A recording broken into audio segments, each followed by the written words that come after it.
Hi Stampers, this is Karen Phillip. I'm a Stampin' Up Demonstrator and I'm pleased to show you how to make this card, particularly the background.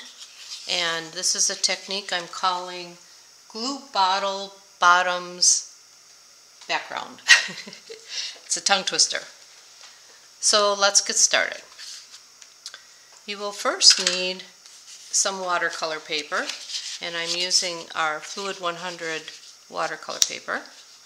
And you need 4 glue bottles, our Tombow multi-purpose glue, and 4 ink pads to start with. I'm using Crushed Curry, Parakeet Party, Coastal Cabana, and Gorgeous Grape. It's kind of a different kind of a technique, but it's a fun one. It's just totally different. So I'm going to start with the darker color, and we're using the Gorgeous Grape, and we're taking one of the ink bottles, or the glue bottles, and lightly tapping it into the ink pad, because if you press too hard you might wreck it. And you can see the ink on the bottom, and you just stamp randomly. I'm doing 5 or 7, I don't know, depends how I'm feeling at the moment here. Oh, I got lots this time, that's okay. Okay, so that, and then you can wipe off the bottom. And then the next color, I'm going to do Coastal Cabana. And we'll do the same thing with another one. If you only have one bottle, then you have to wash it in between. But for class, this worked out nice having 4 of them so that people could share. Okay.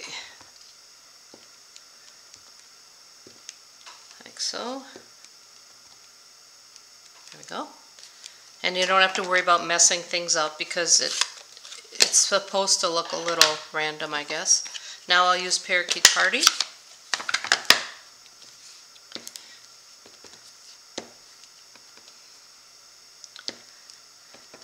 And you can do some close to each other and some not.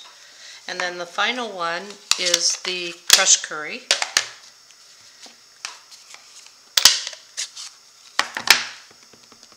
It's an older pad and it tends to not, this one's really hard to see, but when we're finished you'll be able to see how good it looks.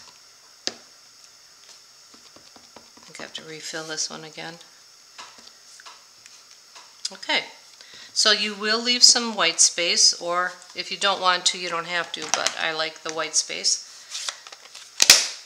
Alright, now we are going to take our, I'm using water.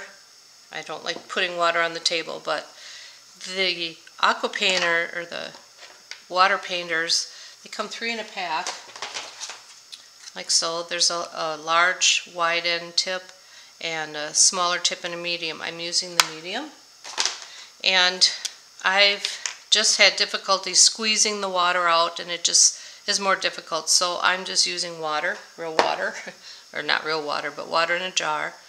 And you can take a little bit of the ink and just bring it to the center. But for some reason, when I saw this technique, the water just, it brought the ink in. But on this watercolor paper, it doesn't. So what I'm going to do is take a block and put a drop of the Gorgeous Grape onto the block, or any kind of surface, well, yeah, any kind of surface, but the block works well. And then take my painter and just get it pretty wet. The wetter, the more, or the drier, I guess, the more it will, the darker it'll be. Can't think right here. Alright, so now I'm just going to just touch it a little bit and paint these all in. I'm going to do that with all of the colors.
Once you've completed coloring all of your little bottle bottoms, you can see some of them had spread, but that's okay because that's sort of the look you want. It doesn't have to be perfect. And this one had less white space, but it's still just as pretty. I also wanted to point out one thing with the way that I had to use the refills, is this is how I did the technique to start with. Like I started the video saying get them wet and bring the color in, but this is how it turned out, and it was not, you can see the difference, it's not pretty at all.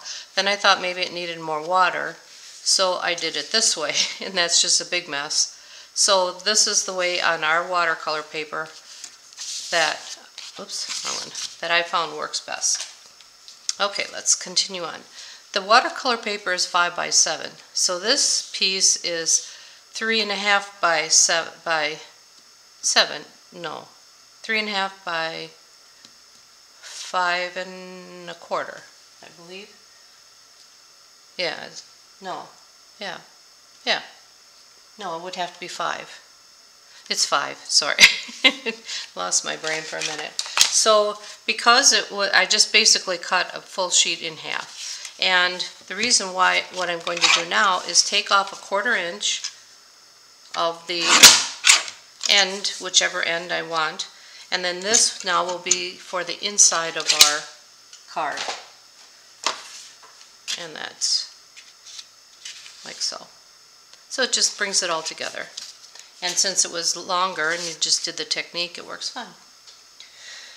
Alright, now we will put it on the card. I'm using just a white card base and a grape piece.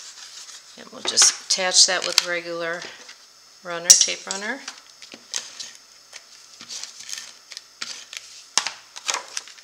Okay. And then when we attach this piece, you want to decide which is the top or bottom that you want. And I use the actual green glue, or the Tombow multi-purpose glue, and you need to do that because the tape runners don't stick too well because it's so absorbent. So then we'll put that on there like so. And then to decorate it, and then you'll put your other piece on the inside. Then to decorate it, I did use the circle, I think they're Stylish Shapes, one of the circles, and then this is our Circle Sayings bundle, and it has the stamp set and the punch, and it's 2 3/8 inch punch.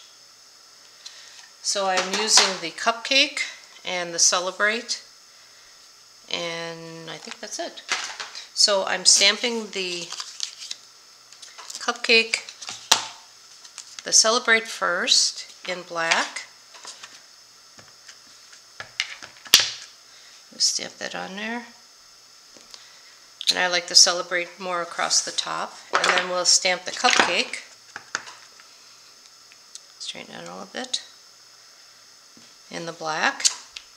And then I'll use the Stampin' Up blends. I'm using Parakeet Party and Daffodil Delight, I believe. Yes.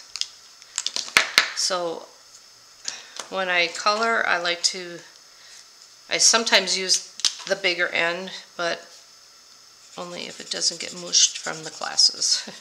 So I'm just coloring it with the Parakeet, and then I'm taking the dark Parakeet and just putting, oops, out of the lines, just putting a couple dark little lines in there just for abstract look, I guess, or to make it look three-dimensional. Same thing with the frosting and the cake. I think this is part of the cake or the frosting. So I'm just kind of coloring some in. And then I'll use the dark daffodil to do the same thing. Just give it a little more oomph. And if you want to go back and shade it some more, you can. But I think that's good. Now we'll attach it to our circle.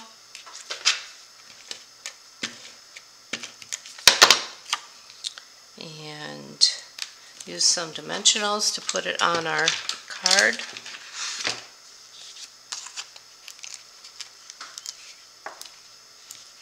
I like to use 4 around and 1 in the center so it doesn't dip in the middle.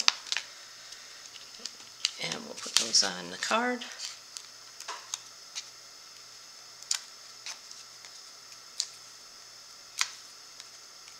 Okay.